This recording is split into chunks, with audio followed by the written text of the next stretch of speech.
नमस्कार दोस्तों।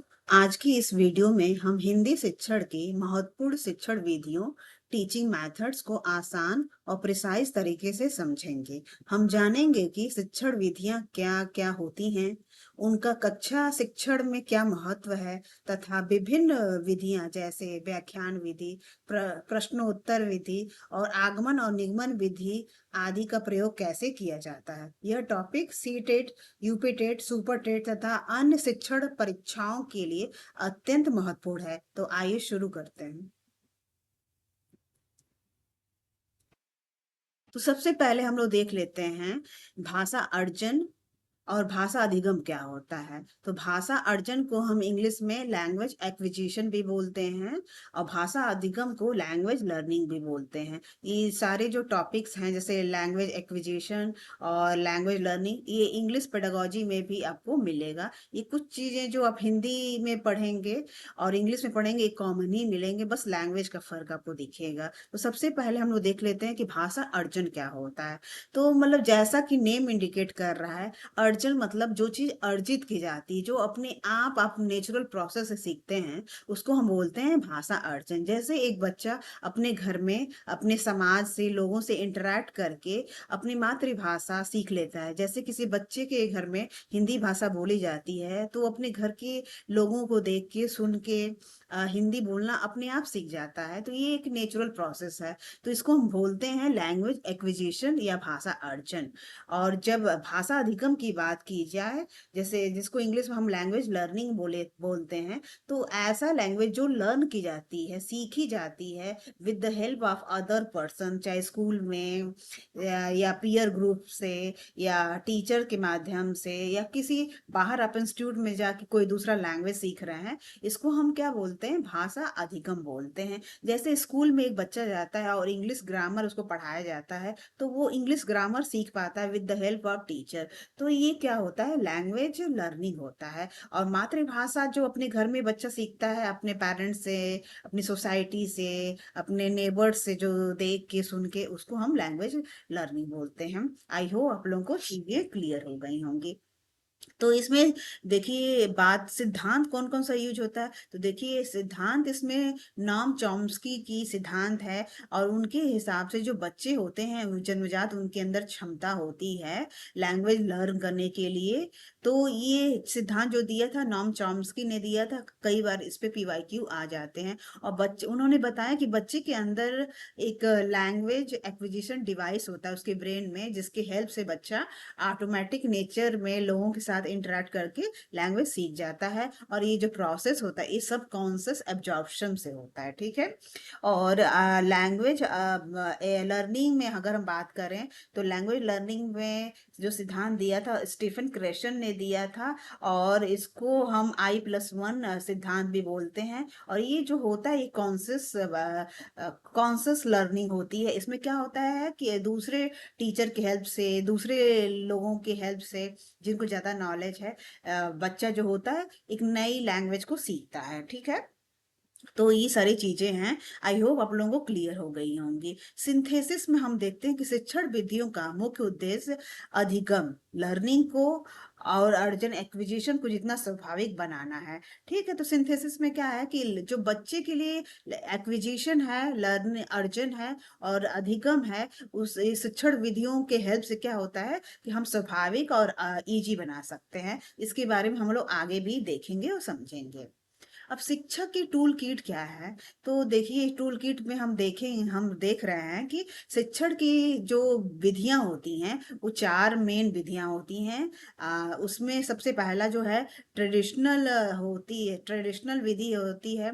दूसरा है ट्रांजिशनल। तीसरा है बाल केंद्रित। बाल केंद्रित में क्या है कि टू टाइप्स ऑफ ये जो शिक्षण विधि है, एक एक्टिविटी बेस्ड है, एक प्ले वे मेथड है।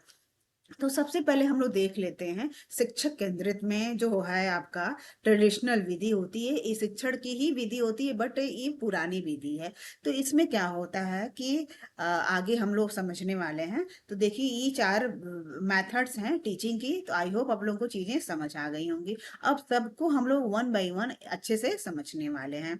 तो इसमें देखिए जो ट्रांसलेशन, एक सेकेंड, हाँ, नेशनल। हाँ, अब अगला हम लोग व्याकरण अनुवाद विधि देखते हैं। पहला विधि है जिसको ट्रांसलेशन या क्लासिकल मेथड बोलते हैं। ठीक है, चार विधियां थी, पहला हम डिस्कस कर रहे हैं जिसको हिंदी में बोलते हैं व्याकरण अनुवाद विधि। ठीक है, तो इसकी मूल अवधारणा क्या है? तो निगमन विधि का प्रयोग। और निगमन विधि क्या होती है? निगमन विधि में क्या होता है, पहले नियम बताया जाता है, फिर बाद में उदाहरण दिया जाता है। ठीक है, तो इसमें क्या होता है, निगमन विधि का प्रयोग और नियम से उदाहरण की ओर। तो ये क्या होता है, डिडक्टिव अप्रोच होता है। ठीक है, तो इसमें क्या होता है, इसके बारे में थोड़ा सा मैं आपको समझा देती हूँ। तो जो ये विधि होती है, भाषा शिक्षण की एक, जैसा कि नेम इंडिकेट कर रहा है, क्लासिकल मेथड। तो भाषा शिक्षण की एक पारंपरिक विधि है जिसमें क्या होता है कि भाषा को मुख्यतः व्याकरण के नियम और अनुवाद के माध्यम से सिखाया जाता है। इस विधि में क्या होता है कि छात्र शब्दों के अर्थ, नियम और वाक्यों का मातृभाषा में अनुवाद करके भाषा सीखते हैं। तो ये जो विधि है, इसको क्लासिकल मेथड इसीलिए बोला जाता है क्योंकि ये पुरानी विधि है और इसमें मातृभाषा का ज्यादा यूज होता है। ठीक है, तो उसी चीज को यहाँ पे बताया गया है कि इसमें मातृभाषा का अत्यधिक यूज होता है, heavy Reliance of mother tongue. लक्ष्य क्या होता है, टारगेट लैंग्वेज के व्याकरण के नियमों। इसमें क्या होता है, जो भी टारगेट लैंग्वेज है, मान लीजिए एक बच्चा हिंदी मीडियम का हो, उसको इंग्लिश सीखना है, तो उसका लक्ष्य क्या है, इंग्लिश लैंग्वेज को सीखना। तो इसके लिए क्या करेगा वो बच्चा, व्याकरण के नियमों को रटना, इसमें इस पे ज्यादा फोकस किया जाता है। तो मुख्य कौशल क्या होता है, केवल पढ़ने और लिखने पे इस पे जोर दिया जाता है। जैसा कि हम जानते हैं कि भाषा कौशल तो जो होता है LSRW होता है। तो एल क्या है आपका, इसके बारे में अगर आपको पढ़ना है तो मेरे पुराने वीडियोस पे जाके आप देख सकते हैं। तो इसमें क्या होता है कि पढ़ने पे और लिखने पे ज्यादा फोकस किया जाता है, और जो बोलना है और सुनना है उस पे उतना फोकस नहीं किया जाता है। तो इसीलिए तो इस विधि में जो होता है, बच्चा पढ़ना तो पढ़ने पढ़ने में और लिखने में प्रोफिशेंट हो जाता है, बट बोलने में, फ्लुएंसी में और सुनने में उसको दिक्कत रहेगी। तो ये पुरानी विधि क्लासिकल मेथड है और इसमें मातृभाषा का ज्यादा यूज किया जाता है। आई होप आप लोगों को चीजें अच्छे से समझ आ गई होंगी। अब यूपी टेट फैक्ट चेक में क्या होता है, यूपी टेट परीक्षा में इस विधि से सर्वाधिक तथ्यात्मक प्रश्न आते हैं। तो यह अत्यधिक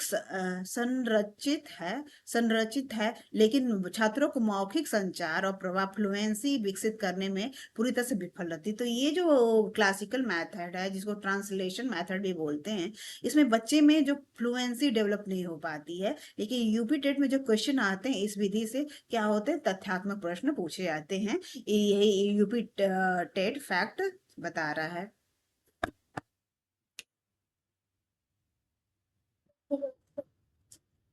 अब हम लोग दूसरी विधि देखेंगे, डायरेक्ट मेथड। डायरेक्ट मेथड में क्या होगा, इसमें क्या होता है, इसको नेचुरल मेथड भी हम बोलते हैं।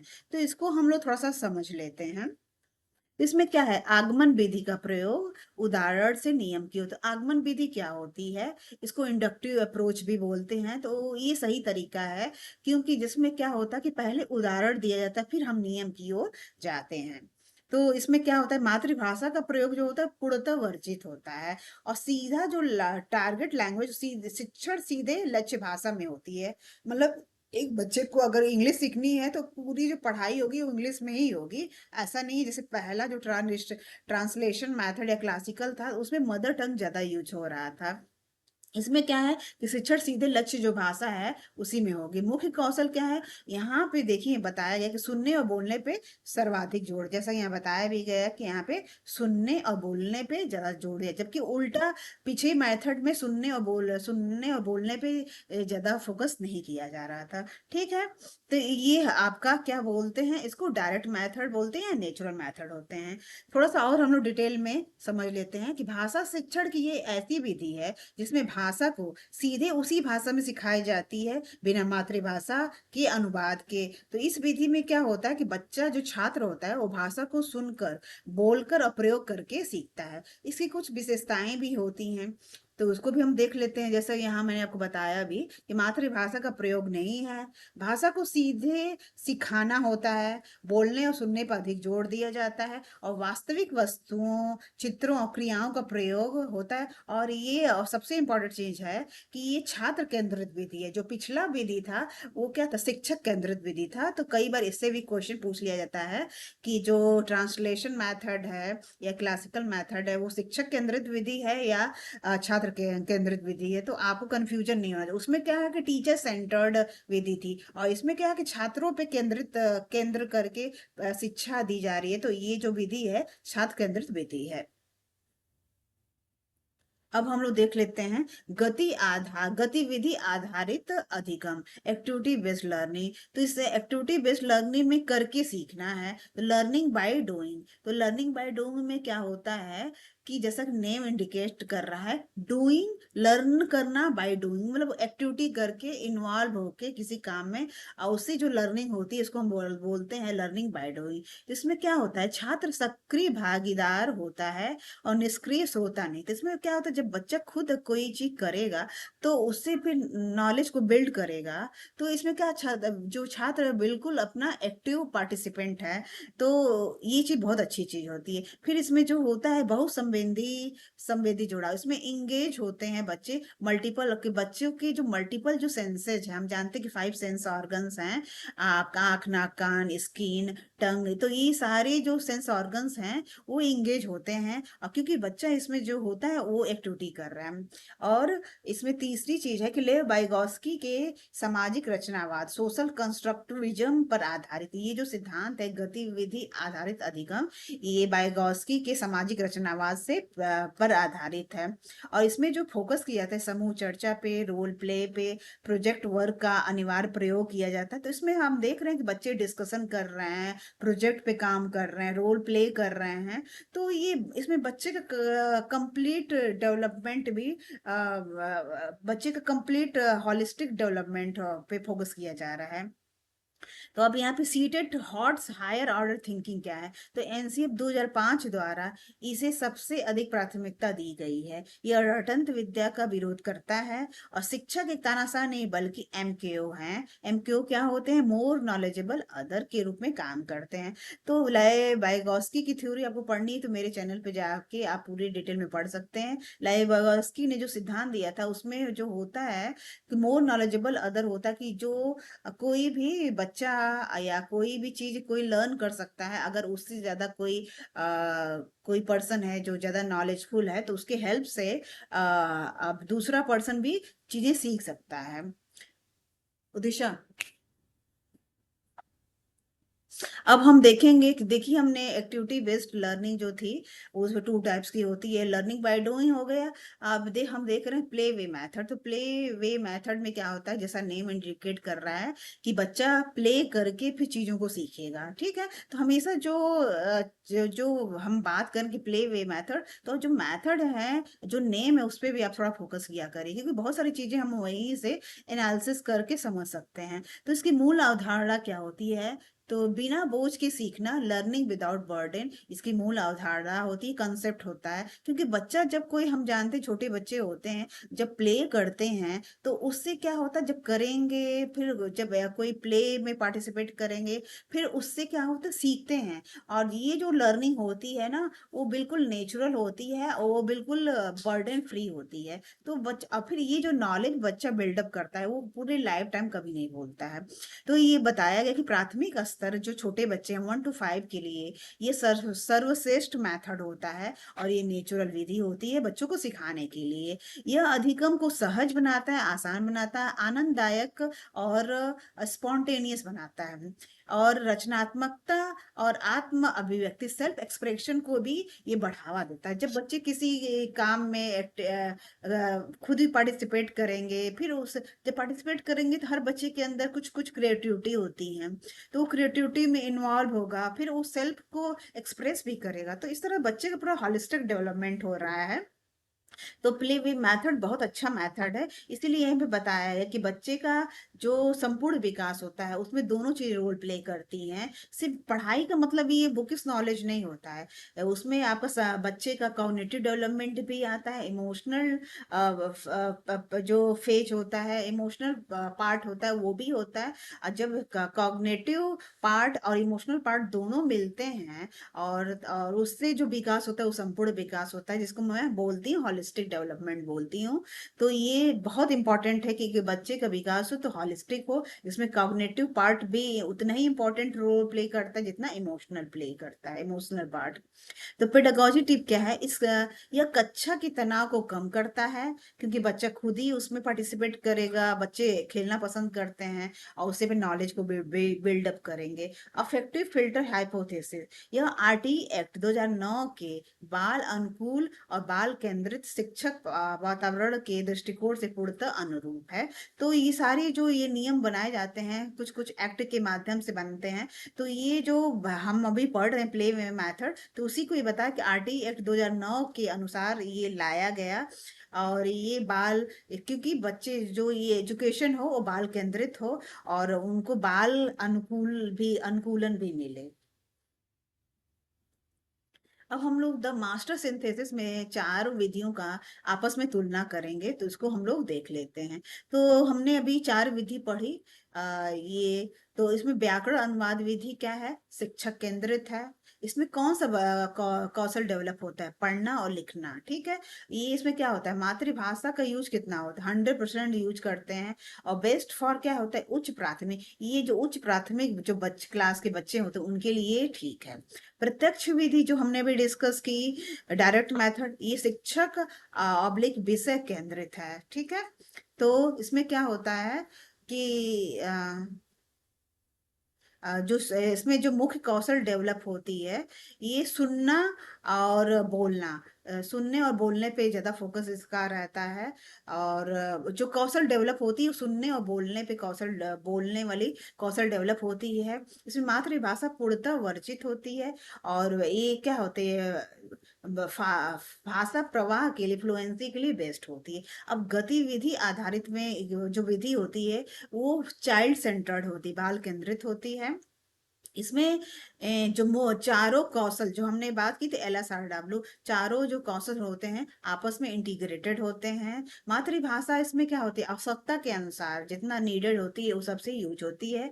इसमें जो ये किसके लिए बेस्ट होती है, वैचारिक समझ, कॉन्सेप्ट समझने के लिए ये बेस्ट होती है। खेल विधि क्या होती है, ये भी बाल केंद्रित होती है। इसमें सुनने और बोलने पे फोकस किया जाता है, मतलब कौशल डेवलप होती है, सुनना और बोलने की कौशल डेवलप होती है। मातृभाषा पूर्ण पूरे नेचुरल तरीके से बच्चा यूज करता है। और किसके लिए बेस्ट होता है, कक्षा 1 to 5 के लिए बहुत बेस्ट होता है। तो अंतिम रिवीजन के लिए इस मास्टर टेबल का स्क्रीनशॉट जरूर लें, क्योंकि इस तरह क्या कि जो पीछे हमने पढ़ा आप तुरंत रिवाइज कर सकते हैं 2 मिनट्स में।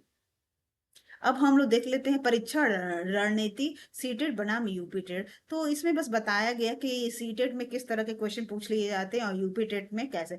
तो यूपीटेट में जैसे लिखा गया कि फैक्चुअल और डायरेक्ट क्वेश्चन पूछे जाते हैं, सीधे परिभाषाओं और व्याकरण के नियमों का परीक्षण किया जाता है।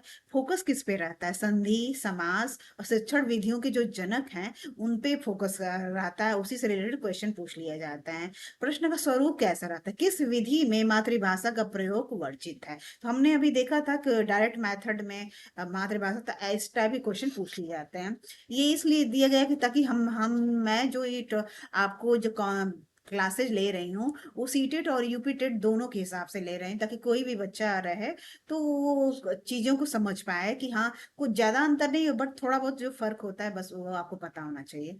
अब यहाँ पे जो सीटेट में क्या होता है, क्वेश्चन आते हैं वो सिचुएशनल और पेडागोजिकल क्वेश्चन पे ज्यादा सीटेट फोकस करता है। तो एनसीएफ 2005 और आरटीई पे आधारित एप्लीकेशन बेस्ड क्वेश्चन पूछे जाते हैं। फोकस किस पे रहता है इसमें, समावेशी शिक्षा पे, बहुभाषा भाषिकता में, और लय, वाइगॉस्की और पियाजेट के जो थ्योरी है उन पे बेस्ट क्वेश्चन पे ज्यादा फोकस रहता है। प्रश्न का स्वरूप, एक बहुभाषिक कक्षा में यदि छात्र त्रुटि करता है तो शिक्षक को क्या करना चाहिए? तो इस टाइप के क्वेश्चन पूछते हैं, जैसे सिचुएशनल बेस्ड है कि ये बहुभाषिक कक्षा में बच्चा छात्र त्रुटि करता है तो इसमें कोई दिक्कत नहीं है। तो इस तरह के जब सिचुएशनल पूछे जाते तो पता चलता है कि एक बच्चे की मानसिकता क्या है, उसकी अंडरस्टैंडिंग कैसी है सब्जेक्ट को लेके। तो इस टाइप के क्वेश्चन पूछे जाते हैं, यही बताने का जो उद्देश्य था इस पॉइंट। अब हम लोग PYQs देख लेते हैं, क्योंकि इससे आपका थोड़ा सा कॉन्फिडेंस आता है कि हमने जो पढ़ा है वो कितना पढ़ा है और कितनी अंडरस्टैंडिंग हुई है। तो हम पहला क्वेश्चन देखते हैं। वह शिक्षण विधि जो लक्ष्य भाषा के व्याकरण नियमों को रटने और मातृभाषा में अनुवाद करने पर सबसे अधिक बल देती है। तो पहला नियम हमने डिस्कस किया था, व्याकरण अनुवाद विधि।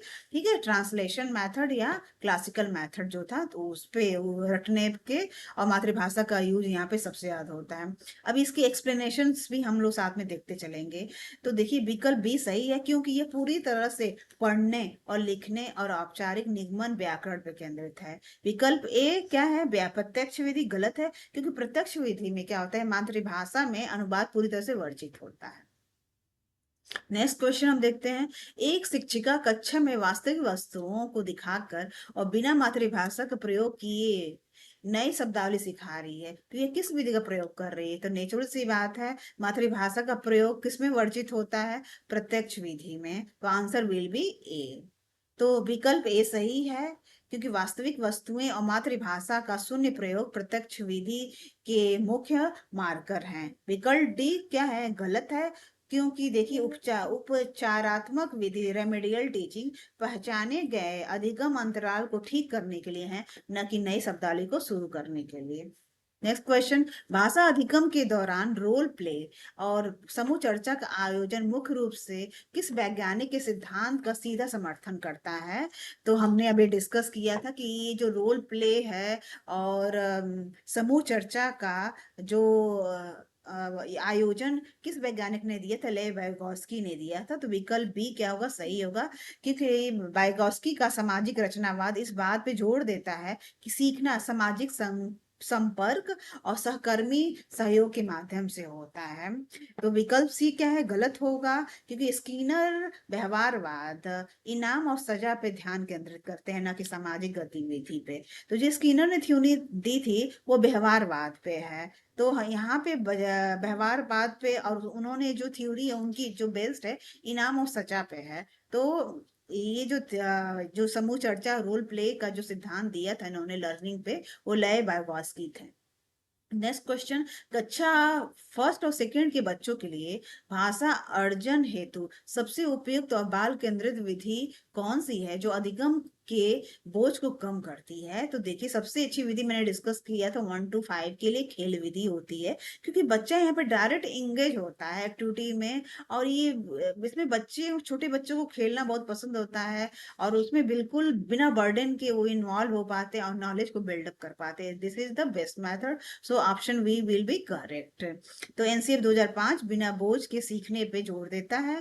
खेल विधि स्वाभाविक रूप से चिंता को कम करती है। तो ऑप्शन सी जो है निगमन विधि, ये गलत है। निगमन विधि पहले नियम सिखाना होता है, निगमन का मतलब पहले नियम सिखाना चाहिए। ये क्या होता है, 6-7 साल के बच्चों के लिए विकासात्मक रूप से अनुपयुक्त है। तो क्योंकि छोटे बच्चे जो होते हैं फर्स्ट और सेकंड के, वो 6-7 साल के होते हैं, तो उनको हम पहले नियम नहीं सिखा सकते हैं। तो इसीलिए उनके लिए प्ले वे मेथड सबसे बेस्ट माना जाता है।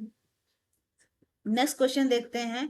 निम्नलिखित शिक्षण विधियों को उनके मुख्य दर्शन सिद्धांत से सही सुमेलित करिए। तो व्याकरण, अब यहाँ पे सारी विधियां हैं। व्याकरण अनुवाद विधि क्या होती है?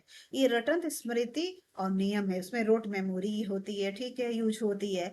प्रत्यक्ष विधि क्या होती है? मातृभाषा पूर्णतः वर्जित, सही है। गतिविधि में क्या है, ये किसके सिद्धांत है? सोशल इंटरेक्शन, ठीक है, सामाजिक अंतःक्रिया। तो इस एक एक प्रश्न को हल करने का अर्थ है कि आपने पारंपरिक और आधुनिक शिक्षा शास्त्र के बीच के वैचारिक अंतर को पूरी तरह से समझ लिया है। अब देखिए फाइनल सक्सेस मंत्रा क्या है कि देखिए बाल दृष्टिकोण क्या है? देख, हमेशा वही विकल्प, आप एग्जाम में जब भी क्वेश्चंस आए तो आप वही विकल्प चुने जो बच्चे को केंद्र में रखे, बाल केंद्रित हो। बच्चा ज्ञान का सक्रिय निर्माता है और खाली बर्तन नहीं है, ये हमेशा याद रखिएगा। बच्चा, क्या बोलते हैं, बच्चे जो होते हैं लिटिल साइंटिस्ट होते हैं, आप चीजों को करके सीखते हैं। तो हमेशा जो उनका, बच्चों को केंद्र में रखिए और खाली बर्तन नहीं होते हैं। बहुभाषिकता, तो दूसरा पॉइंट है, मातृभाषा कभी भी बाधा नहीं है। सीटेट में हमेशा शिक्षा के सबसे बड़े संसाधन के रूप में चुने। जब भी क्वेश्चंस आए तो बहुभाषिकता से रिलेटेड चीजें आए तो आप हमेशा जो शिक्षक के सबसे बड़े क्या संसाधन के रूप में आप उसे चुने। ये इसलिए मैं बता रही हूँ कि पेडागोजी के, देखिए, हर सब्जेक्ट में 12 से 15 क्वेश्चन जरूर आते हैं। अगर आपने पेडागोजी मजबूत कर ली है तो फिर सीटेट एपीटेट को क्वालिफाई करना बहुत आसान हो जाएगा। तो इसीलिए मैं हर टॉपिक में पेडागोजी की एक स्लाइड जरूर ऐड करती हूँ ताकि आपका एक कॉन्सेप्ट बिल्डअप हो पाए। क्योंकि कई बार बच्चे एंड में पेडागोजी को लेके बहुत कंफ्यूज होते हैं और यहीं पे फिर सिलेक्शन रुक जाता है। तो बहुभाषिकता का कॉन्सेप्ट आपको समझ आना चाहिए, एक संसाधन के रूप में होना चाहिए। मातृभाषा कभी भी बाधा नहीं होती है।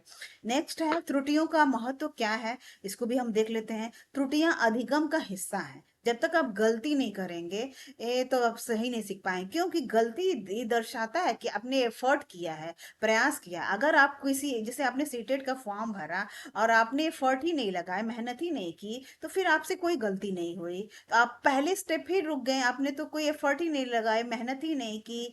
और उसके बाद नेचुरल सी बात, 100% श्योर हो कि आपको एग्जाम क्वालिफाई। लेकिन जब आप मेहनत करते हैं, प्रयास करते हैं, तो आप वीडियो देखेंगे, नोट्स बनाएंगे, याद करेंगे, मेहनत करेंगे, तो उसमें हो सकता है कि एक बार आप क्वालिफाई नहीं कर पाए, बट आप लगे रहेंगे तो आपकी एक स्टेज आएगा कि आपका स्टैंडर्ड जो है नॉलेज का वो बढ़ जाएगा, एक दिन आप क्वालिफाई कर पाएंगे। तो त्रुटियां क्या होती हैं, ये जीवन का हिस्सा होता है, अधिगम लर्निंग का हिस्सा होता है। अगर आप गलती नहीं कर रहे हैं इसका मतलब प्रयास ही नहीं कर रहे हैं। तो इनका उपयोग निदानात्मक परीक्षण और उपचारात्मक शिक्षण के लिए करें। क्योंकि निदानात्मक परीक्षण क्या होता है, इसको डायग्नोस्टिक परीक्षण भी बोलते हैं। जैसे आप किसी बीमारी होती है तो हम अपना ब्लड टेस्ट करवाते हैं, तो ब्लड टेस्ट से हमें पता चलता है कि फाइनली हमारे जो पैरामीटर्स हैं ब्लड के कहाँ पहुंच रहे हैं। तो ये क्या होता है, निदान के लिए पहला स्टेप होता है, क्योंकि ये बताता है कि आपको प्रॉब्लम क्या है। तो प्रॉब्लम को ही बोलते हैं निदानात्मक परीक्षण। मतलब अपने प्रॉब्लम को एनालिसिस करना, समझना है, ही मतलब निदानात्मक परीक्षण कहलाता है। और जब प्रॉब्लम पता चल जाता है तो उसके लिए जो हम शिक्षण विधि यूज करते हैं उसको उपचारात्मक विधि बोलते हैं। इंग्लिश में उसको बोलते हैं रेमेडियल टीचिंग बोलते हैं। तो यही बोला है कि इनका उपयोग निदानात्मक परीक्षण और उपचारात्मक शिक्षण के लिए करें, सजा के लिए नहीं। क्योंकि ये त्रुटियां हो रही है, इसका मतलब है कि आप गलतियां कर रहे हैं, इसका मतलब आप एफर्ट लगा रहे हैं। और जब बार बार आप गलती करते हैं तो फिर एफर्ट लगाते रहते हैं, तो एक टाइम आता है कि आप गलतियों को रिकवर कर जाते हैं और आप सही की तरह अग्रसर हो जाते हैं। तो इन उदाहरणों का अभ्यास हमारे, यही यही यही सारी चीजें मैंने बताने का था। यूपी टेट और सी टेट की जब भी पेडागोजी के क्वेश्चंस आप करें तो तीन चीजों का बहुत इंपॉर्टेंट रोल है, बाल का दृष्टिकोण का, बहुभाषिकता का और त्रुटियों का महत्व। क्योंकि इससे रिलेटेड भी क्वेश्चन हर साल पूछ लिए जाते हैं। और ये बच्चे का क्या होता है, जो अंडरस्टैंडिंग है टॉपिक पे, सब्जेक्ट पे, ये दिखाता है। पेडागोजी बहुत इंपॉर्टेंट है। इसलिए आई होप आप लोगों को चीजें अच्छी, पूरा क्लास और ये वीडियो अच्छी लगी होगी, समझ आई होगी। अगर आपको वीडियो अच्छी लग रही है तो कमेंट बॉक्स में जरूर बताएं। Thank you so much.